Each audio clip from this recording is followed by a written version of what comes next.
7月16号，针对赴陆旅游禁团令等，台立法机构表决通过决议，要求解除台湾地区民众组团赴大陆观光限制。不过，针对这一决议，台湾方面陆委会、交通部门都未明确表达会否执行。 中国国民党及民众党台立法机构党团16号共同提出修正动议，决议解除岛内民众组团赴大陆观光限制，并优先开放陆客循小三通赴金门、马祖、澎湖旅游观光。 7月16号是本届台湾地区立法机构第1个会期的最后一天。17号起，全体民意代表将休假至9月1号。按照惯例，岛内各党派会在最后几天发起总动员，将各自的提案送至立法机构，以期能在最后关头闯关。其中最受外界关注的，当属中国国民党及民众党党团共同提出的解除赴陆禁团令动议。 不出意外，该提案遭民进党团强烈反对。蓝白两党16号下午提出修正动议，将内容改成在维护所谓台湾安全、增进两岸和平稳定发展前提下，解除台湾民众组团赴大陆观光限制，并优先开放大陆观光客循小三通赴金马澎旅游观光。虽然民进党团继续提出异议，但经投票赞同59票，反对48票，此案终获通过。 中国国民党籍民代陈玉珍表示，金门陷入愁云惨雾，盼能解除禁团令，开放经小三通赴金马澎地区旅游。民众党籍民代林国成表示，若这3个地区先行开放，就能成为两岸和平的契机。民进党要推动台独不是秘密，然后大陆上要遏制台独也是公开的事情。那国民党当然希望能够走出和平的路线。 台立法机构总共113席民意代表，其中国民党拿下52席，民进党51席，民众党8席，无党籍2席。在赖清德赢得台湾地区领导人的情势下，蓝白两党合作在立法机构扮演刹车皮作用，是监督制衡的应有之义。从此前两党为力推改革法案，在立法机构与民进党上演全武行，到此次联手解除赴大陆观光禁团令，蓝白在不少议题上确实展现出很强的制衡能力。 这个会期真的非常不简单，我们看到民进党团倾一切之力要全力的杯葛，全力的跟我们对抗完全是用暴力、用攻击的方式来对付国民党跟民众党团。 但是大家还是愿意团结一致。虽然蓝白联手通过此案，但民进党方面显然没有那么容易善罢甘休。对于表决结果，台湾方面陆委会表示尊重，同时也强调仍将视两岸互动情况滚动检讨现行政策。 值得注意的是，台陆委会、交通部门等迄今都未明确表达是否会执行。面临的这样一种政治上的一个不利局面，毫无疑问，以赖清德本人的政治个性和民进党自己的这样一个谋独私利的路线来讲，那么他是不会轻易和退缩去认输的。这样一个立法机构的决议，那么如果说它的法律效力还 没有上升到这样一个法案的层级，那么很显然，赖清德方面他一定会用更大的一个力道去进行阻挠，或者说在落实上去进行拖延。 台湾旅行工会联合会理事长萧伯仁17号呼吁，民进党当局不要违背民意，因为立法机构的决议正好给了一个下台阶。如果执意再出手阻拦，不排除将提起法律诉讼。 6月份，大陆发布惩治台独意见后，台陆委会宣布将岛内民众赴大陆旅行的警示灯提升为橙色，宣称所谓非必要勿前往。萧伯仁强调，这明显是将岛内旅游业当作牺牲品的做法。 实际上，有大量岛内民众前往大陆，只要不违法，就不会发生问题。萧伯仁回顾，2008年之前，两岸观光就是从小三通开始，因此当前两岸关系既然不佳，就从头再来，循序渐进也无妨。岛内民众也是通过这样一种方式让这样一个主流民意上升为可以影响到政策的政治力特别是观光业者以及他们所能够带动的上下游产业链的大量的这样一些团体，包括他们的就业的群体，那么实际上是非常期望能够从发展和扩大两岸交流的这块蛋糕里边能够去受益。民进党当局上台后不承认九二共识，致使两岸关系恶化，岛内观光业陷入困境，大量旅游车司机失业，饭店和伴手礼店陷倒闭潮。2020年初，民进党当局单方面禁止大陆居民赴台，并叫停岛内旅行社经营赴大陆团队游业务。去年11月，民进党当局承诺今年3月解除禁团令，不料今年2月突然要求旅行社停止招揽赴大陆团客，6月1号起不准出团。实际上，跟不了团，个人游就成为岛内民众的主要选择。据台交通主管部门统计，今年1月至今，台湾赴大陆旅游观光的人数已超过100万。此外，2024海峡两岸台北夏季旅展12号开幕以来，持续受到岛内民众的追捧。大陆各省市的展位前都围满了想要了解大陆的岛内民众。旅展开幕2天，参观者日均已达7万人次左右。近期，《繁花》《我的阿勒泰》等大陆影视剧带来的高流量，影响到台湾民众的旅游喜好，跟着《繁花》《阿勒泰》的脚步去旅行，成为一股风潮。台湾《工商时报》此前发表社论指出，从当前的情势观察，民进党当局在两岸观光上应采取主动态度，做更大幅度的开放，不止经济层面的效果受到期待，也能消弭不得不开放的内部压力，对改善两岸关系而言更有正面的意义。在岛内对于两岸关系的一个处理上，我觉得是非常有效的扮演了一个对于赖清德民进党当局这样一些错误执政的一个纠偏一个刹车的这样一个作用。那么同时也是体现出了岛内对于两岸关系正能量的一种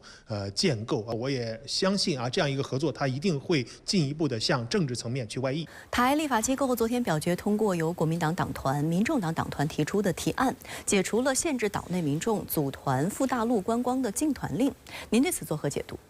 我注意到，在中国大陆有关方面发布关于依法惩治台独顽固分子、分裂国家、煽动分裂国家犯罪的意见之后，赖清德当局为了报复大陆，曾经将台湾民众赴大陆以及港澳地区的旅游警示级别提升为了橙色，也就是要通过恐吓的方式阻止台湾民众赴大陆旅游。那么在这种情况下，国民党与民众党及民意代表就凭借其在台立法机构的多数席位的优势，反其道而行之，解除了台当局颁布的组团赴大陆的观光限制，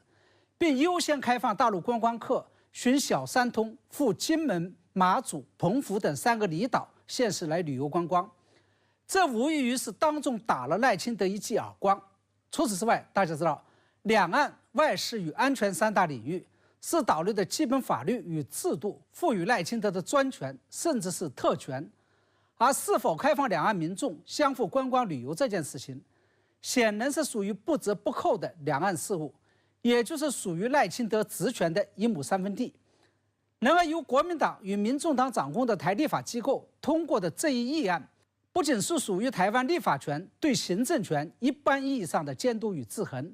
更是对台当局错误或者说是滥用行政权行为的纠偏，甚至可以称得上是立法权对行政权的削弱。它同时还意味着，在国民党与民众党掌握台立法机构的主导权之后，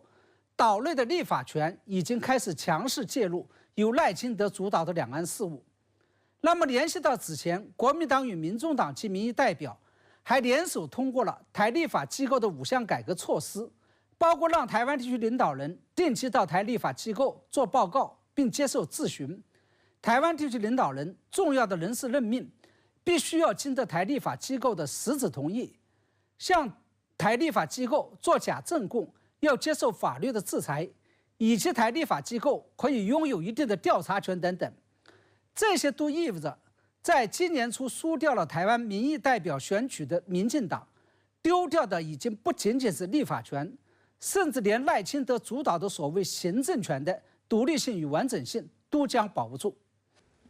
那在您看来，这次蓝白联手解禁台当局的赴陆旅游禁团令，还有其他方面的特别意义吗？我认为，国民党与民众党及民意代表这次从废除台当局的赴陆旅游禁团令，以及优先开放大陆观光客循小三通赴金门、马祖、澎湖等3个离岛县实行旅游观光，这个切入点非常好，也非常的精准。它除了可以用立法权来制衡行政权，以及削弱赖清德对两岸事务的行政主导权之外，还有这么几个层面的意义。第一个是，这一议案不仅顺应了相当多台湾老百姓想要赴大陆旅游的愿望与大趋势，而且等于是维护了台湾老百姓的基本人权。因为赴陆旅游也是属于岛内基本法律与制度保障的迁徙自由权的一部分。因此蓝白的这个动作显然是会得到绝大多数台湾老百姓的欢迎，甚至可以为将来的选举累积更大的民意基础。第二，台湾的旅游业不仅是一个劳动密集型的行业，而且牵涉到了上下游众多的相关产业。而最近这些年来，由于众所周知的原因，两岸旅客的来往受到了极大的限制，并使得台湾的旅游业以及相关的产业处于了极度艰难的状态。因此，国民党与民众党的这个动作，不仅可以促进台湾旅游业及其相关产业的发展，而且也可以赢得台湾旅游从业者的心，为下一次选举扩大自己的民意基础。第三，众所周知，金门、马祖与澎湖等台湾的离岛，不仅在经济发展上极度依赖大陆的观光客，同时还一直是蓝营的大票仓。然而，在过去的8年时间内，由于两岸关系恶化，前往这些离岛旅游的游客数量急剧下降，使得这些离岛的经济发展受到了严重的冲击。再加上在过去的8年中，国民党不仅丢掉了岛内的行政权，同时也丢掉了岛内的立法权，对此可谓是无能为力。那么在这种情况下，蓝白联手通过的这一议案，不仅可以缓解这些离岛的经济困境，而且可以进一步巩固自己的蓝云票仓。我们看到，在蓝白民意代表联手通过提案解除赴大陆旅游禁团令之后，台大陆事务部门也做出了回应。那么您对此又是如何看？我注意到台大陆事务部门的回应主要包括了3个方面的内容。其一是对蓝白民意代表联手通过的这个提案，不仅没有表示公开反对，而且表示了尊重。我认为这背后的原因就在于这一提案顺应了台湾民众与岛内旅游业的愿望，与开放两岸旅游业的大趋势，赖清德当局不敢忤逆这一大趋势。第二，台大陆事务部门将两岸旅游业不开放的原因归咎于了大陆，而在我看来，赖清德当局将两岸旅游观光业受到限制的责任完全归咎于大陆，有失公平。要知道，这些年来，两岸旅游观光业是相互开放还是相互限制，不在于旅游业观光业本身，而是在于两岸政治。在马英九执政时期，两岸观光旅游业之所以会迈入大交流与大开放，根源就在于马英九以及国民党承认9·2共识。在此之后，大陆之所以会在一定程度上收紧大陆民众赴台自由行以及组团赴台游，根源之是因为蔡英文上台之后拒绝承认9·2共识。不仅如此，在新冠疫情期间，蔡英文当局还率先对大陆游客实行了不近人情的限制措施，同时还跟在美国后面对大陆实行了高端芯片禁运。再加上赖清德上台之后发表的台独自白与新两国论，还进一步破坏了两岸旅游业解禁的政治氛围。不过尽管如此，我想提醒大家注意的是，台立法机构通过这一提案，恰恰是发生在不久前国民党团立法机构召集人傅昆萁带领一众蓝营民意代表登陆访问之后。因此不排除这一行为是大陆与国民党相互默契、相互释放善意的结果。